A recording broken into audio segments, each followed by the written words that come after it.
حضور اکرم صلی اللہ علیہ وسلم کے بالوں میں کنگھی کی اور آپ کو سرما لگائی اور صاف کپڑے پہنائی، اور پہنانے کے بعد آپ صلی اللہ علیہ وسلم اپنے بھائیوں کے ساتھ بکریاں چرانے کے لیے جانے کا ارادہ کیے تو ایک یمنی تختی کو گلے میں ڈالا کہ آپ صلی اللہ علیہ وسلم کو بد نظری نہ ہو، نظر نہ لگ جائے۔ سرکار نے اسی عمر میں اس تختی کو توڑ کر پھینک دیا اور فرمایا کہ اللہ تبارک و تعالی ہمارا محافظ کافی ہے، لہٰذا بی بی حلیمہ رضی اللہ تعالیٰ عنہ کے دیگر اولاد بی بی شیمہ اور ان کے اولاد کے ساتھ سرکار بکریاں چرانے کے لیے تشریف لے گئے، اور تشریف لے جانے کے بعد ایک واقعہ یہ ہوا کہ سرکار کے چچا رضائی بھائی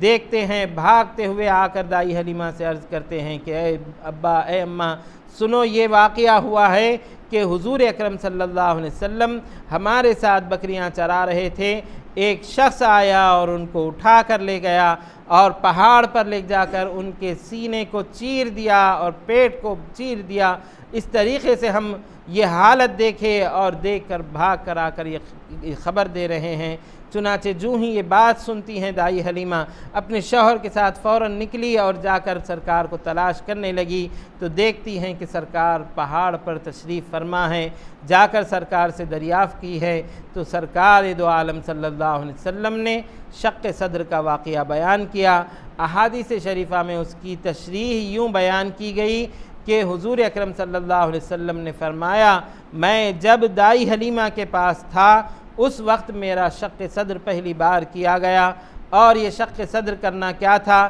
آپ صلی اللہ علیہ وسلم فرماتے ہیں کہ 3 افراد میرے پاس آئے، مجھ کو بچوں کے درمیان سے پکڑ کر علیحدہ کیے اور وہ بچے ڈر کر بھاگ گئے۔ پھر آپ صلی اللہ علیہ وسلم کو ایک پہاڑ کی طرف لے آیا گیا اور آپ کو لٹایا گیا، اور ان 3 افراد کے ساتھ ایک شخص کے ساتھ سونے کا تھالا تھا، ایک شخص کے ساتھ چاندی کا آفتابہ تھا جس میں پانی بھر کر انڈیلا جاتا ہے، اور ایک شخص کے ساتھ زمرد کے تھالا تھا جس میں برف بھری ہوئی تھی۔ چنانچہ حضور اکرم صلی اللہ علیہ وسلم کا شق صدر کیا گیا کہ آپ صلی اللہ علیہ وسلم کے سینے سے لے کے ناف تک کے آپ صلی اللہ علیہ وسلم کے پیٹ کو شگاف کیا گیا، اور آپ صلی اللہ علیہ وسلم کے آنتوں کو، انتڑیوں کو اس برف کے تھالے سے لے کر دھویا گیا، صاف کیا گیا۔ پھر ایک شخص ہٹ گیا تو دوسرا شخص آیا اور آ کر آپ صلی اللہ علیہ وسلم کے سینے اقدس میں ہاتھ ڈال کر دل انور کو نکالا، اور آپ صلی اللہ علیہ وسلم کے دل انور کو دھویا گیا اور ایک سیاہ دھبا نکال کر، یہ شیطان کا حصہ ہے، خارج کر دیا گیا، نکال کر پھینک دیا گیا، اور پھر اس دل انور کو منور کیا گیا اور برف سے اور اولوں سے دھو کر آپ صلی اللہ علیہ وسلم کے سینے اقدس میں رکھ دیا گیا۔ پھر تیسرا فرد آ کر تم ہٹو کہہ کر آپ صلی اللہ علیہ وسلم کے سینے اقدس پر ہاتھ پھیرتا ہے تو آپ صلی اللہ علیہ وسلم کا شکم تھر بند ہو گیا اور آپ صلی اللہ علیہ وسلم کا پیٹ بند ہو گیا۔ اس طریقے سے آپ صلی اللہ علیہ وسلم کے قلب انور کو نکال کر، دھو کر، اس میں اللہ تعالیٰ کی معرفت کے انوار کو بھر کر پھر وہیں پر رکھ دیا گیا۔ جب یہ واقعہ ہوا اور یہ واقعہ سنی دائی حلیمہ تو سب گھبرا گئے اور پریشان ہو گئے، اور ان کو ان کے قبیلے کے لوگوں نے یہ مشورہ دیا کہ تم اب اس فرزند کو اپنے پاس نہ رکھو، بلکہ ان کو ان کے دادا کے پاس لے جا کر ان کے حوالے کر دو، کیونکہ یہ احوال تمہارے لیے بہت فکر انگیز ہو رہے ہیں اور جس کی برداشت کرنا مناسب نہیں ہے۔ لہٰذا اس مشورے کے بعد دائی حلیمہ رضی اللہ تعالی عنہ حضور اکرم صلی اللہ علیہ وسلم کو لے کر جاتی ہیں تاکہ آپ صلی اللہ علیہ وسلم کو آپ کی والدہ گرامی اور دادا کے حوالے کر دے۔ چنانچہ جاتے ہوئے دائی حلیمہ رضی اللہ تعالی عنہ عرض کرتی ہیں کہ میں حضور اکرم صلی اللہ علیہ وسلم کو لے کر چلی، اور جب مکہ مکرمہ کے قریب پہنچی تو مجھ کو طہارت کا تقاضا حاصل ہوا، اور میں طہارت کو گئی تو دیکھا کہ سرکار دو عالم صلی اللہ علیہ وسلم وہاں سے غائب ہے، آپ صلی اللہ علیہ وسلم وہاں پر موجود نہیں ہیں۔ پھر آپ کو یہ فکر ہوئی کہ یہ فرزند کہاں چلے گئے ہیں، خوب ڈھونڈتی ہے اور پکارنے رونے لگ جاتی ہے تو ایک بوڑھا دکھائی دیتا ہے اور وہ کہتا ہے کہ میں تمہیں ایک بات بتاتا ہوں، اس پر عمل کرو،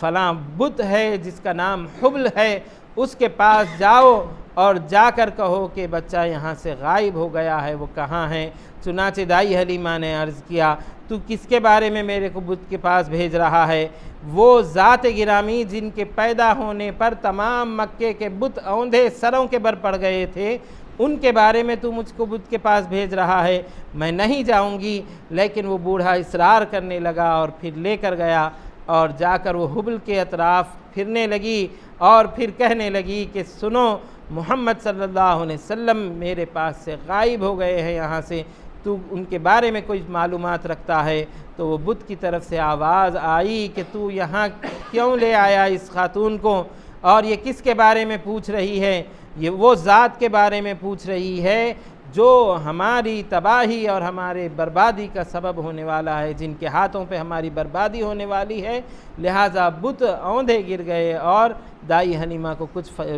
اطلاع نہ دے سکے۔ پھر دائی حلیمہ ڈھونڈنے کی جتنی کوشش تھی کر چکی اور جا کر سرکار کے دادا حضرت عبد المطلب کے پاس رجوع ہوئی اور کہنے لگی کہ آپ کے فرزند کو میں لے کر آ رہی تھی آپ کو واپس کرنے کے لیے، اور یہاں مکہ مکرمہ کے قریب میں آپ کے فرزند کو کھو دیا، وہ کہاں گئے نہیں معلوم۔ لہٰذا عبد المطلب صفا پہاڑ پر چلتے ہیں اور چڑھ کر اپنے قبیلے کے تمام بنی غالب کو بلاتے ہیں اور قریش کے قبیلے کے لوگوں کو بلاتے ہیں اور کہتے ہیں کہ سنو، میرا بچہ محمد صلی اللہ علیہ وسلم گم ہو گئے ہیں، ان کو ڈھونڈ کر لاؤ۔ لہٰذا پورے قبیلے کے لوگ ڈھونڈنے نکل جاتے ہیں مگر کسی کو اطلاع نہیں ہوتی۔ پھر عبد المطلب آ کر خانہ کعبہ کا طواف کیے اور اللہ تبارک و تعالیٰ کی بارگاہ میں مناجات کرتے ہوئے یہ عرض کرے کہ اے پروردگار، میرا بیٹا گم ہو گیا ہے، وہ کہاں ہے، میں اس کی تلاش میں ہوں، یہ کہتے ہوئے عرض کرنے لگے تو آپ کو آواز آئی کہ سنو، اللہ تبارک و تعالیٰ ان کا محافظ ہے، ان کو ضائع نہیں کرنے والا ہے، تم اللہ تعالیٰ کی حفاظت میں ہیں۔ پھر وہ عرض کرنے لگے کہ وہ کہاں ہیں، تو ان کو بتلایا گیا کہ تہامہ میں فلاں جگہ پر وہ ایک درخت کے نیچے بیٹھے ہوئے ہیں۔ فوراً وہ جاتے ہیں اور جا کر وہاں پر حضور اکرم صلی اللہ علیہ وسلم کو دیکھتے ہیں اور دیکھتے ہیں کہ آپ صلی اللہ علیہ وسلم کھجور کے درخت کے نیچے کھیل رہے ہیں، آرام فرما رہے ہیں۔ چنانچہ وہاں جا کر عبد المطلب نے عرض کیا کہ اے بیٹے تم کون ہو؟ تو آپ صلی اللہ علیہ وسلم نے فرمایا میں محمد ابن عبداللہ ابن عبد المطلب ہوں، کہ میں محمد عبداللہ کا بیٹا اور وہ عبد المطلب کے بیٹے ہیں۔ چنانچہ وہ خوش ہوئے اور کہنے لگے کہ بیٹا میں عبد المطلب ہوں، یہ کہہ کر آپ کو اپنے گلے سے لگا لیے اور پھر مکہ مکرمہ کو لے آئے، اور سرکار دو عالم صلی اللہ علیہ وسلم کو گم ہونے کے بعد پانے کی مسرت میں آپ نے اونٹوں کو اور سونا وغیرہ کو خیرات کیا، صدقہ کیا، اور پھر دائی حلیمہ رضی اللہ تعالیٰ عنہ کو بھی انعام و اکرام اور مال سے نوازا، اور اس کے بعد دائی حلیمہ رضی اللہ تعالیٰ عنہ سرکار کو آپ کی والدہ گرامی کے پاس چھوڑ کر گئیں۔ شق صدر کے بارے میں جہاں دل انور کو نکال کر دھونے کی بات آئی ہے، اس کو 3 مرتبہ ذکر کیا گیا۔ ایک مرتبہ یہ بچپن میں ہوا، پھر بعد میں یہ بھی روایتوں میں آتا ہے کہ دائی حلیمہ نے بی بی آمنہ رضی اللہ تعالیٰ عنہ سے یہ بھی عرض کیا کہ مکہ مکرمہ میں وبا کی بیماری ہے، لہٰذا اگر آپ اجازت دیتے ہیں تو میں پھر سے حضور اکرم صلی اللہ علیہ وسلم کو لے جاؤں گی۔ لہٰذا اجازت دی گئی اور پھر سے لائی گئی، تو پھر وہاں پر بھی شق صدر ہوا، اور اس کے علاوہ معراج کروانے سے پہلے بھی حضور اکرم صلی اللہ علیہ وسلم کا شق صدر ہوا اور دل انور کو آب زمزم سے دھویا گیا، اور اللہ تعالیٰ کے مخصوص انوار اور معارف اللہ تعالیٰ کے عرفان سے پر کیا گیا، بھر دیا گیا۔ اس طریقے سے حضور اکرم صلی اللہ علیہ وسلم کی ایام رضاعت دودھ پینے کے اور بچپن کے احوال یہ رہے جو دائی حلیمہ رضی اللہ تعالیٰ عنہ کے حوالے سے بیان کیے گئے ہیں۔ اور آپ صلی اللہ علیہ وسلم جہاں پیدا ہونے سے پہلے والد گرامی فوت ہو چکے تھے، یتیم پیدا ہوئے، پھر وَوَجَدَكَ ضَالًّا فَهَدَىٰ کہتے ہوئے اللہ تعالیٰ نے فرمایا کہ اور آپ کو گم پایا تو آپ کی رہبری کر دی۔ چنانچہ اس آیت کی تفسیر کرتے ہوئے علماء اکرام نے یہ فرمایا ہے کہ سرکار کو گم ہو پانا یہی ہے کہ جو دائی حلیمہ رضی اللہ تعالیٰ عنہ لاتے وقت آپ صلی اللہ علیہ وسلم گم ہو گئے تھے، اس گم ہونے کے واقعے کی طرف اشارہ کیا گیا، پھر بتلایا گیا کہ گم ہونے کے بعد اللہ تبارک و تعالیٰ نے آپ کو عبد المطلب کی طرف رہبری کی اور ان سے ملا دیا، تو یہی اس آیت کریمہ کی تشریح رہی۔ لہٰذا دو آیتیں اللہ تعالیٰ نے سرکار دو عالم صلی اللہ علیہ وسلم کے حسن سلوک میں ذکر کیا کہ الم یجدک یتیما فآویٰ ووجدک ضالا فہدیٰ، کیا آپ کو یتیم نہیں پایا اور پناہ نہیں دی اور آپ کو گم پایا اور ہدایت دی، رہبری دی۔ اس طریقے سے حضور اکرم صلی اللہ علیہ وسلم کی یہ ابتدائی زندگی اور رضاعت دودھ پینے کی مدت کے احوال رہے، اور سرکار کے دودھ پلانے کا شرف 3 خواتین کو حاصل ہوا، ایک بی بی سویبہ کو، اور ایک بی بی آمنہ رضی اللہ تعالیٰ عنہ کو، اور بی بی حلیمہ سعدیہ رضی اللہ تعالیٰ عنہ کو۔ اور سرکار دو عالم صلی اللہ علیہ وسلم فرماتے ہیں کہ سنو، میں عرب میں سب سے زیادہ عمدہ فصاحت کے ساتھ بولنے والا ہوں، کیونکہ میری پیدائش قبیل قریش میں ہوئی ہے اور میری تربیت اور میں دودھ پینے والا بنی سعد بن بکر قبیلے کا ہوں۔ لہٰذا بنی سعد کی بارے میں یہ مشہور تھا عرب میں کہ بنی سعد کے لوگ بڑا شیریں اور میٹھا بولتے ہیں اور فصاحت کے ساتھ بولتے ہیں، اور پھر بولنے کے ساتھ ساتھ آپ کو جن کی کفالت میں دیا گیا ان کا نام بھی حلیمہ ہے، تو وہ بھی بردبار برداشت کرنے والی کے معنی ہوتے ہیں۔ لہٰذا بی بی حلیمہ برداشت کرنے والی بھی رہی اور اخلاق میں بھی آپ کی شناخت رہی، اور فصاحت کے ساتھ اچھی الفاظ میں عمدہ زبان سیکھنے میں بھی آپ صلی اللہ علیہ وسلم کی فصاحت رہی، جس کو آپ صلی اللہ علیہ وسلم نے 2 سبب یہ بتلائے کہ ایک تو آپ قبیل قریش میں پیدا ہوئے، یہ عرب میں ہونے کا اور فصیح ہونے کا ایک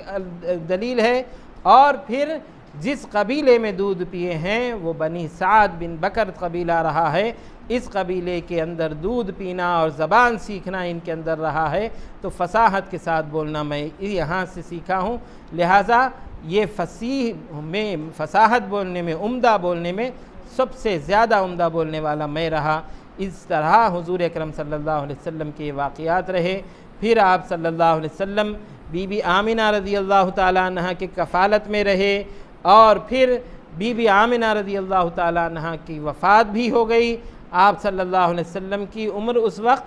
6 برس تھی، 6 سال کی عمر تھی کہ آپ کی والدہ گرامی بھی وفات پا گئی۔ پھر اس کے بعد دادا عبد المطلب، حضرت عبد المطلب کی کفالت میں رہے، پھر ان کا بھی وصال ہوا تو حضرت ابو طالب علی رضی اللہ تعالیٰ عنہ کے والد جو سرکار کے چچا ہوتے ہیں ان کی زیر کفالت رہے۔ لہٰذا ہم آئندہ حضور اکرم صلی اللہ علیہ وسلم کی اس مدت رضاعت کے بعد سرکار دو عالم صلی اللہ علیہ وسلم کا بی بی آمنہ رضی اللہ تعالیٰ عنہ کے ساتھ رہنا اور عبد المطلب کے ساتھ رہنا اور ابو طالب کے ساتھ رہنا، یہ احوال پر آئندہ گفتگو کریں گے۔ اسی پر ہم اکتفا کرتے ہیں۔ وصلی اللہ تعالی وسلم علی خیر خلقہ سیدنا محمد وعلی آلہ واصحابہ اجمعین والحمد للہ رب العالمین۔